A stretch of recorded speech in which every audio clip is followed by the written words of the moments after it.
Salut à tous les BDR, aujourd'hui on va parler de Jaeger Yggdrasil. Jaeger Yggdrasil est une toupie de rotation droite et vendue comme étant une toupie équilibre. Donc aujourd'hui mon job c'est un peu de savoir si on nous a menti ou non, et bien entendu c'est le retour des unboxings en vidéo.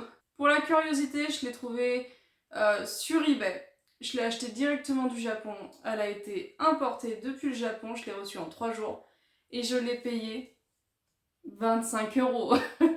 Donc avec les frais de port, on était plus autour des 35 €, mais comme j'ai pris un gros lot de toupies, ça m'a permis d'amortir, mais en fait, vraiment genre 25 €. Et sachez qu'en fait, elle vient du B49, où elle était vendue en price bet, donc c'est un random booster, et c'est que là-bas que vous pouviez l'obtenir. Et donc elle était très prisée, vu que c'est l'évolution d'un des personnages, et après, elle ne connaîtra plus d'évolution, cette toupie. Donc si vous la voulez, vraiment ne tardez pas, parce qu'aujourd'hui elle cote très vite. C'était la seule Jaeger Yggdrasil que j'avais trouvée à moins de 30 €. Donc vraiment, voilà, si vous la trouvez vraiment autour de 20-30 balles, c'est que vraiment c'est une occasion en or, donc tardez pas. Mais si vous la trouvez autour des 100 balles, c'est normal. Vraiment, elle va prendre très vite, très vite du prix. Par rapport à ce qu'elle représente du coup l'arbre Yggdrasil, qui est en fait l'arbre mère dans la mythologie nordique. En fait, pour vous en parler, c'est l'arbre, il faut imaginer un gros arbre qui maintient avec ses branches les 9 mondes de la mythologie nordique. Donc après, il y a tout un univers avec des oiseaux, etc. qui se baladent, des dames qui sont aux racines, etc. Il existe beaucoup de choses, c'est très riche d'informations, mais aujourd'hui, je ne suis pas là pour vous parler d'Yggdrasil. Je suis là pour justement vous parler de la toupie. Elle appartient au personnage de Yugo qu'on aperçoit dans la saison 1 de Beyblade Burst. Donc c'est pour vous resituer, c'est au moment où on rencontre le dojo de Xhaka, donc de Xander, selon les VO ou les VF que vous regardez. Et du coup, on avait aperçu ce personnage un peu bizarroïde, entre guillemets, et on n'a pas eu de suite. Après la saison 1, on ne l'a plus revue, on n'a plus du tout entendu parler, donc du coup, elle n'a connu que 2 évolutions.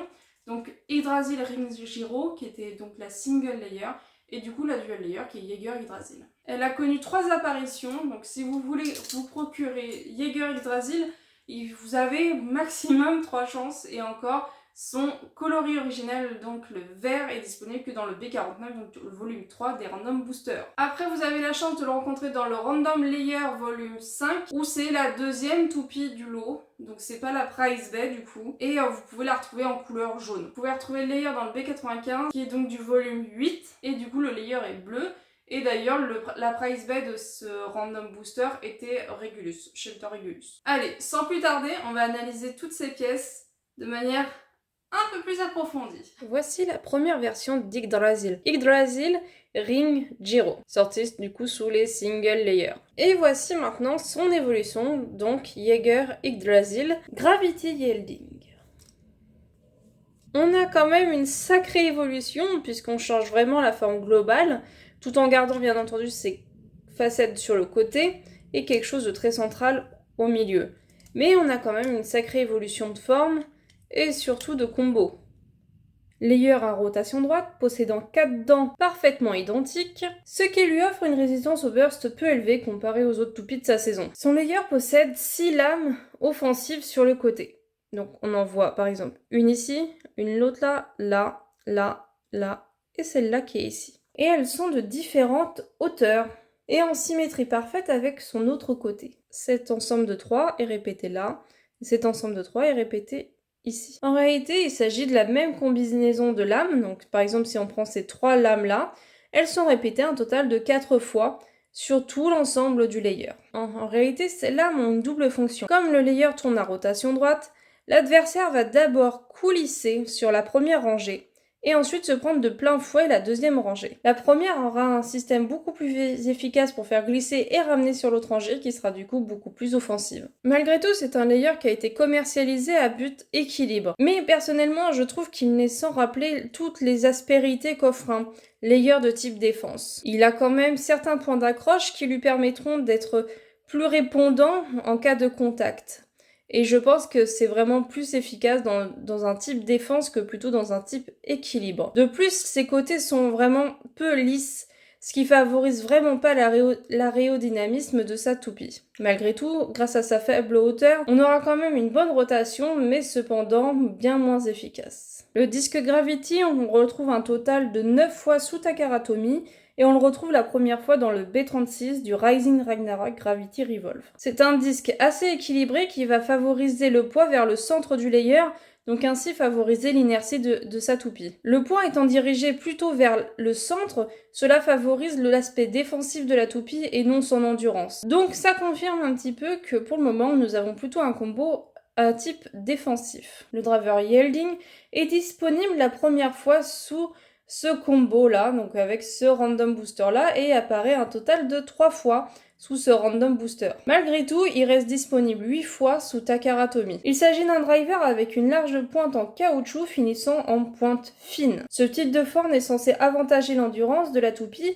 car il possède une faible friction avec le stadium. Cependant, le choix de le faire en caoutchouc est aussi large à son importance. Le caoutchouc apporte beaucoup de mobilité grâce à son taux d'adhérence au stadium, mais il sacrifie son endurance. Sa largeur est efficace pour apporter de la stabilité. Ce choix de largeur, matière et finition de forme est judicieux pour les toupies à défense mobile.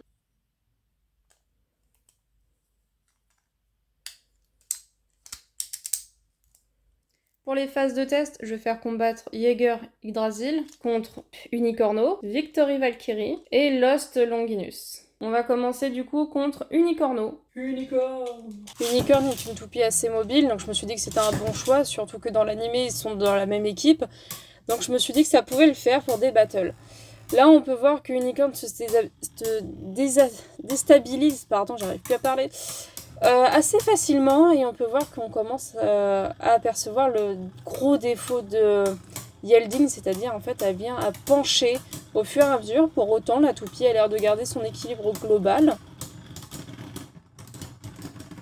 On relance et on va voir si le défaut persiste. Et là on a un burst, voilà, c'est sympa. À nouveau, petite battle, on va voir si le problème persiste. Unicorn cherche à taper son adversaire et reste peu mobile. Donc ça se donne des petits coups par-ci par-là, tels des tendresses et des gros câlins. Et là on peut de nouveau apercevoir Yielding penché, mais pour autant n'a pas l'air de vraiment déranger le restant de la toupie qui a l'air de garder son équilibre malgré qu'il soit penché. Ça lui sera un gros désavantage en fin de rotation. Maintenant ce sera contre Victory Valkyrie. Victory Valkyrie que j'avais complètement oublié qu'elle était éveillée, donc c'est-à-dire que le driver viable est presque poncé, ce qui change vraiment radicalement sa façon de jouer. Donc chercher quelque chose d'un peu agressif et finalement je suis tombée sur une toupie à faible endurance, donc qui a très faible impact en réalité sur Jaeger Yggdrasil. Encore une fois, voilà, on voit Variable partir sur un Tornado Ridge. Mine de rien, on s'aperçoit que si la toupie Jaeger Yggdrasil n'est pas touchée, elle garde plutôt bien son équilibre et reste au centre. Mais elle a une capacité vraiment très mobile quand elle vient être touchée, et même quand on la lance, elle est très adaptable au reshoot ou autres types de lancer. Elle a beau être amenée vers l'extérieur, elle revient d'elle-même vers le centre sans être pour autant très déstabilisée. C'est surtout en fin de rotation. Et maintenant, ça sera contre Lost Longinus à rotation gauche, et elle est ultra vénère. Donc là, contre une toupie à rotation gauche, je me suis dit que c'était intéressant à analyser, surtout que Lost Longinus, j'adore l'utiliser pour favoriser le burst. Et là, on s'aperçoit que Jaeger Yggdrasil a quand même un sacré taux de burst assez élevé grâce à sa capacité défensive et surtout grâce à sa mobilité, ce qui lui permet d'éviter une majorité des coups. On voit de nouveau ce fait de pencher, pour autant pas de déséquilibre très marqué. Là j'ai tenté un reshoot un peu mieux, mais bon, les rotations gauche, on se connaît très mal, eux et moi. Malgré, encore une fois, que la Jaeger Yggdrasil soit amenée vers l'extérieur de manière très agressive, elle n'est pas déstabilisée pour autant, donc c'est très intéressant à observer hors caméra.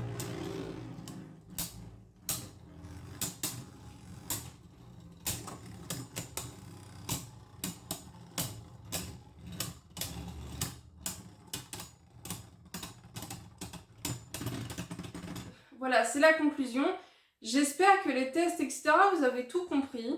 En attendant, je trouve que on nous a un petit peu menti. C'est pas réellement du mensonge, c'est juste que j'ai appris à mieux découvrir les toupies et autrement de ce qu'on a pu nous apprendre en mode c'est une toupie d'équilibre, c'est une toupie d'attaque.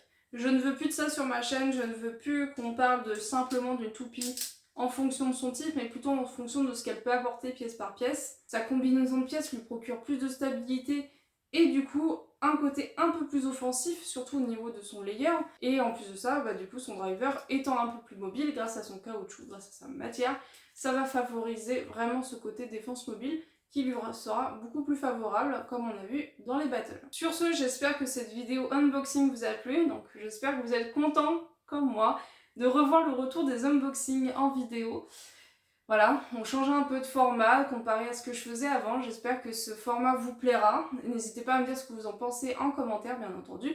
On se retrouve par contre pour la prochaine fois pour une autre vidéo unboxing, puisque j'ai prévu de faire plein de choses et surtout parler de toupies un peu plus méconnues comme Jaeger Yggdrasil.